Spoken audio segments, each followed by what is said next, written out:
मित्रों, साल 2025 का दूसरा चंद्र ग्रहण 7 सितंबर दिन रविवार को लगने वाला है।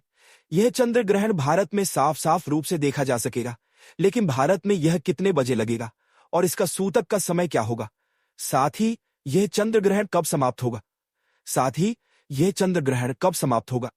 सारी जानकारी आज के इस वीडियो में मैं आप सभी को बताने वाला हूं। साथ ही आज के इस वीडियो में मैं आप सभी को बताऊंगा कि चंद्र ग्रहण के दौरान आपको क्या करना है और क्या नहीं करना है, और इसके साथ ही मैं आपको बताऊंगा कि चंद्र ग्रहण के समय गर्भवती महिलाओं को कौन कौन सी सावधानियां जरूर बरतनी है, क्योंकि इस दौरान नकारात्मक शक्तियां अपने पूर्ण प्रभाव पर होती हैं।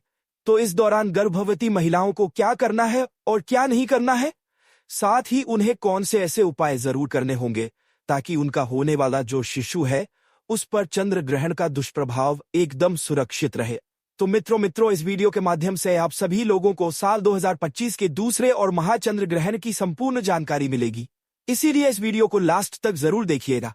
साथ ही इस वीडियो को देखने के बाद में आप ज्यादा से ज्यादा अपने पड़ोसी और रिश्तेदारों के साथ इस वीडियो को शेयर करना भी बिल्कुल मत भूलिएगा।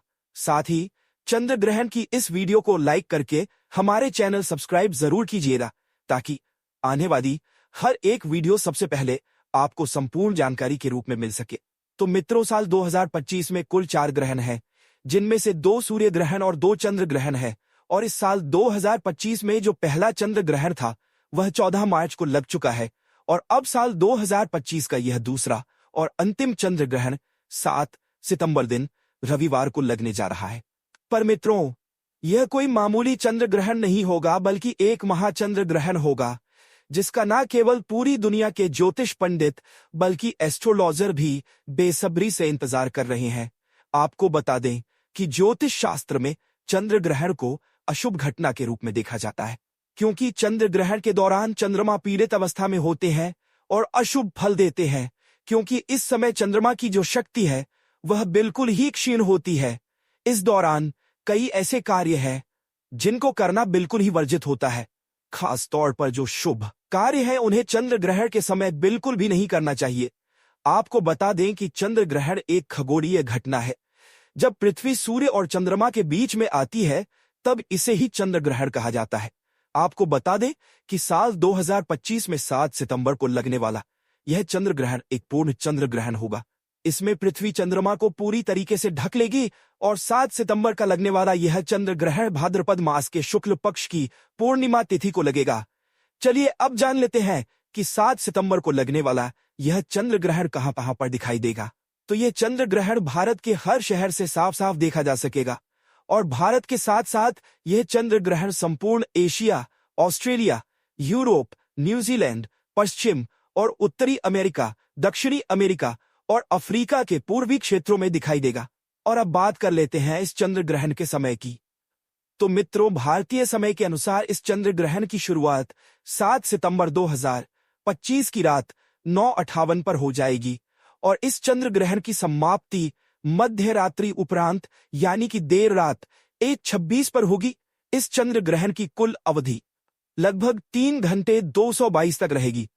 और बात कर ले इस चंद्र ग्रहण के सूतक काल की, तो देखिए, जब सूर्य ग्रहण लगता है तो उसका जो सूतक काल होता है वह 12 घंटे पहले से मान्य होता है, लेकिन चंद्र ग्रहण में सूतक काल 9 घंटे पहले से ही मान्य होता है।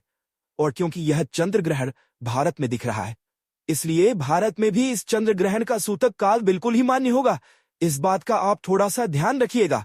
बात कर ले सूतक काल के समय की, तो आपको बता दूं कि इस चंद्र ग्रहण का सूतक काल की शुरुआत 7 सितंबर 2025 की दोपहर 12:49 पर हो जाएगा, और सूतक काल की समाप्ति ग्रहण के साथ ही 7 सितंबर 2025 की मध्य रात्रि उपरांत यानी कि देर रात 1:26 पर होगी। इसलिए मित्रों, इस बात का खास रूप से ध्यान रखिएगा कि भारत में सूतक काल और ग्रहण के सारे नियम मान्य होंगे। भारत में रहने वाले लोगों को इस चंद्र ग्रहण के समय विशेष रूप से सावधानी बरतनी होगी। खासकर गर्भवती महिलाओं को इस समय विशेष सावधानी बरतने की आवश्यकता होती है, क्योंकि ग्रहण का सीधा प्रभाव गर्भ में पल रहे शिशु पर पड़ता है। इसलिए चंद्र ग्रहण के समय गर्भवती महिलाओं को चांद की रोशनी में नहीं जाना चाहिए, और अपने गर्भ पर ग्रहण की छाया तो बिल्कुल ही नहीं पड़ने देनी चाहिए। साथ ही चंद्र ग्रहण के समय गर्भवती महिलाओं को ज्यादा से ज्यादा भगवान का ध्यान, मंत्र जाप आदि करते रहना चाहिए या किसी धार्मिक पुस्तक का पाठ करना चाहिए। गर्भवती महिलाओं को नुकीली और धारदार चीजों का प्रयोग इस समय सूतक काल और ग्रहण के दौरान बिल्कुल भी करना वर्जित माना जाता है। गर्भवती को ग्रहण में गलती से भी देखना नहीं चाहिए। मित्रों, ग्रहण के समय गर्भवती महिलाओं को किसी भी बात की टेंशन नहीं लेनी चाहिए और इस दौरान गर्भवती महिला को झुककर भी कोई भी काम नहीं करना चाहिए। इस समय सुई धागे का इस्तेमाल ना करें और ना ही बुनाई करें। ऐसा माना जाता है कि ग्रहण के समय प्रेग्नेंट महिला को धातु से निर्मित चीजों का प्रयोग भी नहीं करना चाहिए और ना ही उन्हें इस समय शरीर में धारण करना चाहिए। संभव हो तो ग्रहण खत्म होने के बाद गर्भवती महिला को स्नान अवश्य ही करना चाहिए और ग्रहण के दौरान अपने पेट पर गेरू का लेप अवश्य ही करके रखना चाहिए। अगर आप बीमार हैं तो किसी कारणवश स्नान ना कर पाए, संभव ना हो तो कम से कम अपने ऊपर गंगा जल का छिड़काव अवश्य ही करें और अपने कपड़े अवश्य बदल लें। ग्रहण के दौरान गर्भवती महिला को खाने में छोंक और तड़का भी नहीं लगाना चाहिए। खाने को जितना साधारण रखें उतना ही बेहतर होगा। इसके अलावा बता दें कि ग्रहण के संबंध भी नहीं बनाने चाहिए। ऐसा करने से आपके घर की सुख शांति खराब हो जाती है। यदि आपकी कुंडली में कोई दोष है तो इस समय ग्रहण के दौरान आप घर से बाहर ना निकले, खासकर जिनकी कुंडली में राहु केतु का प्रभाव ज्यादा हो। आपको बता दें कि ग्रहण के दौरान तेल मालिश भी नहीं करनी चाहिए। ऐसा करने से त्वचा संबंधी रोगों का सामना करना पड़ता है।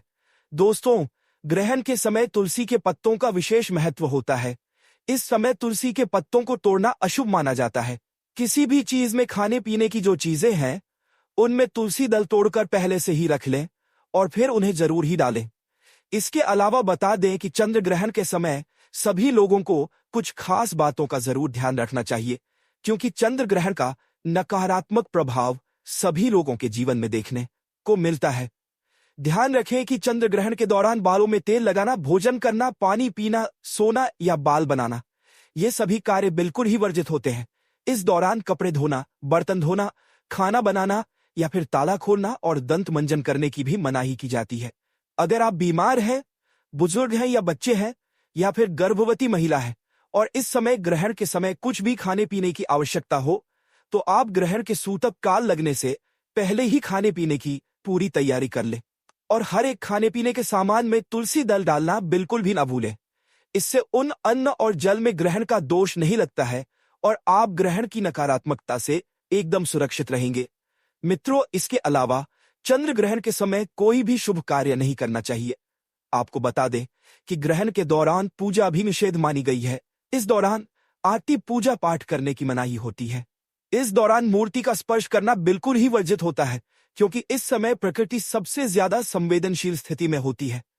यही कारण है कि इस दौरान पेड़ पौधे, फूल पत्ते तोड़ना नहीं चाहिए। शास्त्रों के अनुसार चंद्र ग्रहण के दौरान नाखून काटना, बाल काटना, दाढ़ी बनाना अशुभ माना जाता है।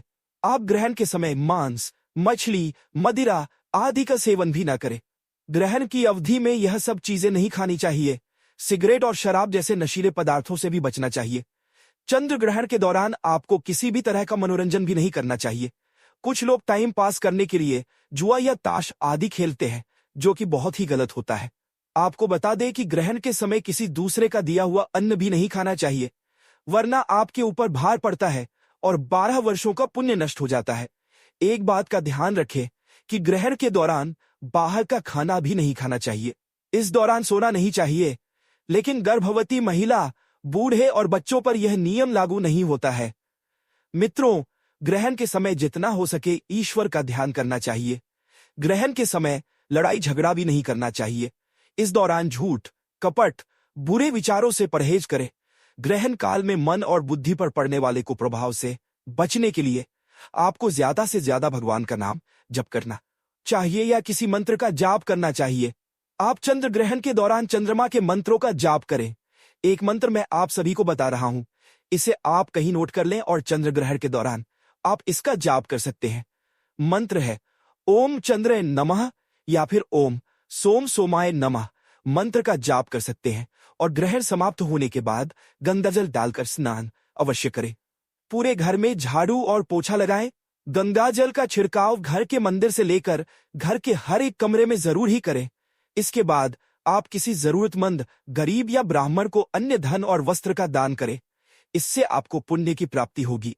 और अब बात कर लेते हैं चंद्र ग्रहण के दौरान आप किन उपायों को करके अपने जीवन के हर एक प्रकार के कष्ट से मुक्ति पा सकते हैं और अपनी मनवांछित इच्छाओं को पूर्ण करवा सकते हैं। देखिए, इस दौरान प्रकृति बहुत ही संवेदनशील होती है। इस दौरान किया गया कोई भी उपाय कभी विफल नहीं जाता है। तो इस समय आप धन लाभ के लिए ग्रहण के समय श्री सूक्त का पाठ करें। इससे धन के कई तरीके से लाभ होते हैं और पैसे रुपए से जुड़े हुए जितने भी ब्लॉकेज आपके जीवन में आपकी कुंडली में लगे हुए हैं वह अपने आप ही खुल जाते हैं। सुख समृद्धि के लिए ग्रहण के समाप्त होने के बाद गाय माता को गुड़ और रोटी अवश्य ही खिलाएं। इससे घर में सुख समृद्धि की प्राप्ति होती है। नजर दोष से मुक्ति पाने के लिए ग्रहण के बाद काले तिल और सरसों के तेल का दीपक पीपल वृक्ष के नीचे जरूर जलाएं। इससे नजर दोष की समस्या से आपको मुक्ति मिलती है। चंद्रमा के दोष, कुंडली में मांगलिक दोष हो या फिर चंद्र दोष हो तो इसके निवारण हेतु ग्रहण के समय चंद्र मंत्र का जाप करें और चांदी के बर्तन में दूध भरकर शिवलिंग पर अर्पित कीजिए। इससे चंद्र दोष बिल्कुल ही समाप्त हो जाएगा। स्वास्थ्य लाभ हेतु अगर घर परिवार में कोई बहुत ज्यादा बीमार रहता है तो ग्रहण समाप्त होने के बाद स्नान कर गंगा जल छिड़के और भगवान विष्णु का ध्यान